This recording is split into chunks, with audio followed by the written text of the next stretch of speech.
സന്തോഷമുണ്ട്. എല്ലാ police അതോറിറ്റീസിൻ്റെയും prosecution സാക്ഷികളുടെയും എല്ലാവരെയും സഹകരിച്ചിട്ടാണ് ഇത്ര വലിയൊരു വിധി ഉണ്ടാക്കാൻ പറ്റിയത്.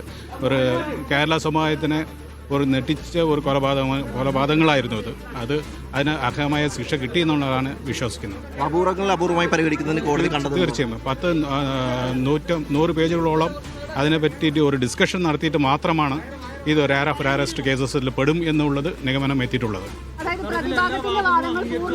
പിന്നെ അയാൾക്ക് ഒരു റീമോഴ്സിനോ റീഹാബിലിറ്റേഷനോ യാതൊരു സ്കോപ്പില്ല എന്നും അതിനുകൂടാതെ അയാൾ കൽപ്പിച്ചുകൂട്ടി ചെയ്തതാണ് എന്നുള്ളതടക്കം കോൾഡ് ബ്ലഡഡ് മർഡർ ആണ് എന്നുള്ള അടക്കം കോടതി കണ്ടെത്തിയിട്ടുണ്ട്. ഒരു പ്രകോപനവും ഇല്ലാതെ ചെയ്ത നഷ്ടപരിഹാരം 20 ലക്ഷമാണ് കൊടുക്കാൻ പറഞ്ഞിട്ടുള്ളത്. സ്റ്റേറ്റിൻ്റെ അടുത്താണ് കൊടുക്കേണ്ടത്. കാരണം അയാൾക്ക് ഒരു പ്രോപ്പർട്ടിയും ഒന്നും ഇല്ലാത്തതുകൊണ്ട് സ്റ്റേറ്റ് അത് പരിഗണിക്കണം എന്നാണ് അങ്ങനെ ഒന്നും പറഞ്ഞിട്ടില്ല.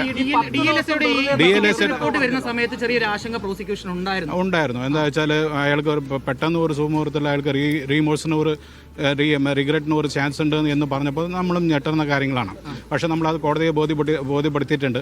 അയാൾ 15-ാം തീയതി അത് കോടതി കണ്ടെത്തിയിട്ടുണ്ട്. 15-ാം തീയതി ഇവിടെ അയാൾ ഒന്നും പറയാത്ത ആൾ അതിനുശേഷം നമ്മൾ ഡെത്ത് പെനാൽറ്റി തന്നെ വേണം എന്ന് പറഞ്ഞ ശേഷമാണ് അയാൾക്ക് അങ്ങനെ ഒരു വീണ്ടും വിചാരം വന്നത് എന്നുള്ളത്. അപ്പോൾ അത് കോടതി അത് കാര്യമായിട്ട് എടുത്തിരുന്നു. പ്രതിയുടെ വീട്ടിൽ നിന്ന് ലഭിച്ച ഒരു വിഷക്കുപ്പിയുമായി ബന്ധപ്പെട്ട ചില കാര്യങ്ങൾ പറഞ്ഞു. പ്രതിക്ക് മാനസിക സമ്മർദ്ദം ഉണ്ടായിരുന്നു എന്നൊക്കെ തെളിയിക്കാൻ ശ്രമിച്ചിരുന്നു. അതിനാണ് കോടതി എൻ്റെ സൈക്കോളജിസ്റ്റിന് ബോർഡിൻ്റെ റിപ്പോർട്ട് തന്നെ ആവശ്യപ്പെട്ടത്. ആ ബോർഡിന്റെ റിപ്പോർട്ട് ആവശ്യപ്പെട്ട് അതിൽ ഇയാൾക്ക് യാതൊരു കുഴപ്പമില്ല എന്നുള്ളത് കണ്ടെത്തിയിട്ടുള്ളത്.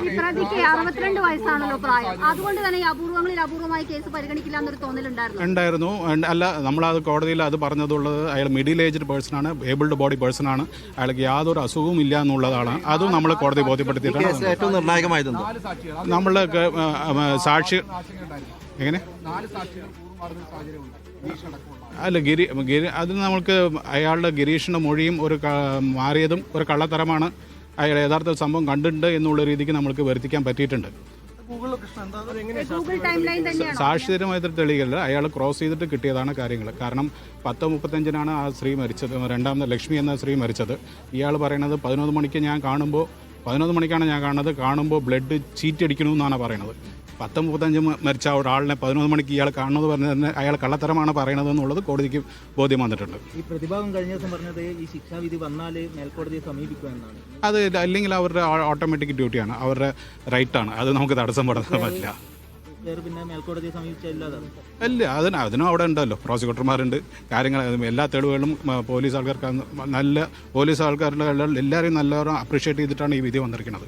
അത് പ്രത്യേകിച്ച് എടുത്ത് പറഞ്ഞിട്ടുണ്ട്. ഇൻവെസ്റ്റിഗേഷൻ ഓഫീസർ നന്നായിട്ട് ഒരുപാട് നല്ല എഫക്റ്റാണ്. മെയിൻ ഒരു ടീമായിട്ടാണ് നടന്നത്. എൻ്റെ ലൈസനായാലും ജിനു ആയാലും ശരി, രമേശ് സാറായാലും ശരി, ബാക്കി എല്ലാ സാക്ഷികളും എല്ലാവരും, എൻ്റെ ജൂനിയറായിട്ടുള്ള അനീഷയും എല്ലാവരും ഒന്നിച്ചേർന്നിട്ട് സാക്ഷികളെ അവരുടെ ഉദ്ദേശം അവരെ പഠിപ്പിക്കലല്ല, അവരെ പേടിയില്ലാതെ കോടതിക്ക് എത്തിക്കലാണ് വലിയ ബുദ്ധിമുട്ടായിരുന്നത്. കാരണം എല്ലാവരും പേടിച്ച് ഞങ്ങൾ വരണോ എന്നാണ് ഒരു ചോദ്യം.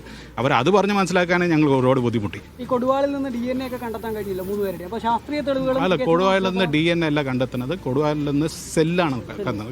അതായത് ഈ പിടിവലി നടത്തുമ്പോൾ സ്റ്റെമ്പിൽ ഒരു സെല്ല് 3 ആളുടെയും ഇത് വന്നു, അത് സെൽസ് വന്നു. അത് വളരെ നിർണായകമായ സംഭവമാണ്. കാരണം എന്താ വെച്ചാൽ അയാളെ അറസ്റ്റ് ചെയ്യുന്ന മുമ്പാണ് ഇത് ഇത്രയും കണ്ടെത്തിയിട്ടുള്ളത്. അപ്പോൾ നമ്മളെ ഒരു ഫാബ്രിക്കേഷന് ഒരു ചാൻസ് ഇല്ലാത്ത ഒരു സംഭവമാണ്.